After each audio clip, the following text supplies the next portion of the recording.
නත්තල් කිව්වහම පුංචි දරුවන්ට වගේම වැඩිහිටියන්ගෙත් හිතට එන එක දෙයක් තමයි නත්තල් සීයා කියන සංකල්පය. ඔයාලා දන්නවද නත්තල් සීයා කියන සංකල්පය හැදුනේ කොහොමද කියලා? නත්තල් සීයා කියන සංකල්පය හැදෙන්න ජනප්‍රවාද මෙන්ම සමහර බහුජාතික සමාගමුත් හේතු වෙලා තියෙනවා.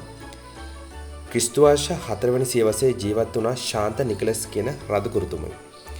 මෙතුමා තුර්කියේ තමයි ජීවත් වුණේ. මෙතුමා පරිත්‍යාගශීලී බොහෝම හිත පිරිසිදු රදකුරුතුමෙක්.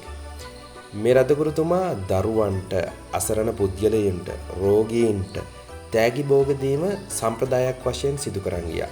මෙතුමාගේ මරණයෙන් පස්සේ එතුමාගේ මංගල්‍ය දිනය වන දෙසැම්බර් 6 වෙනි දින ඒ ප්‍රදේශයේ ජනතාව කට්ටියට තෑගි භෝග දීලා සැමරීම සම්ප්‍රදායක් විදියට කරගෙන ගියා.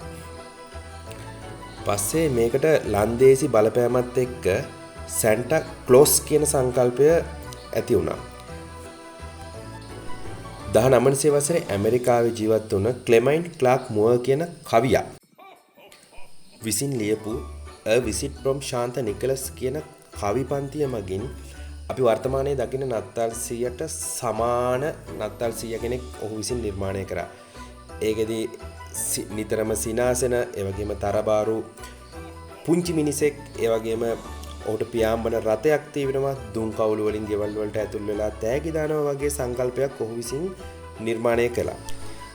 1860 1880 අතර කාලයේ නත්තල් සීයාගේ වර්තමාන ස්වරූපය නිර්මාණය කරන්නේ තෝමස් නාට්ස් කියන චිත්‍ර ශිල්පියා විසින්.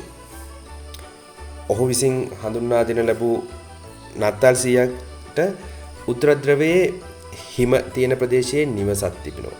ඒ වගේම ඔහු ජීවත් වෙන්නේ එහි. ඒ වගේම ඔහුට එහි සෙල්ලම් බඩු කර්මාන්ත ශාලාවක් තිබෙනවා.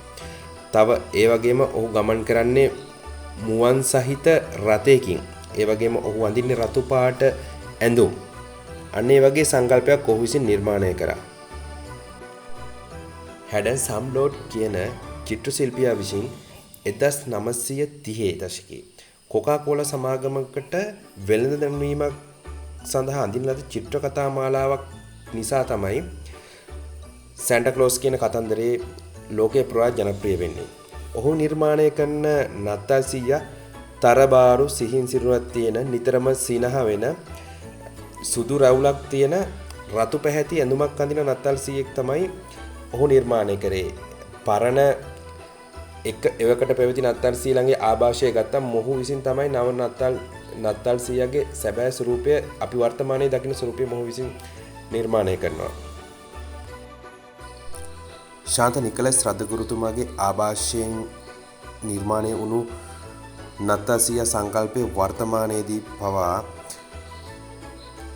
ඒ ආකාරයෙන්ම පවතින බව අපට පෙන්වා දෙන්න පුළුවන්.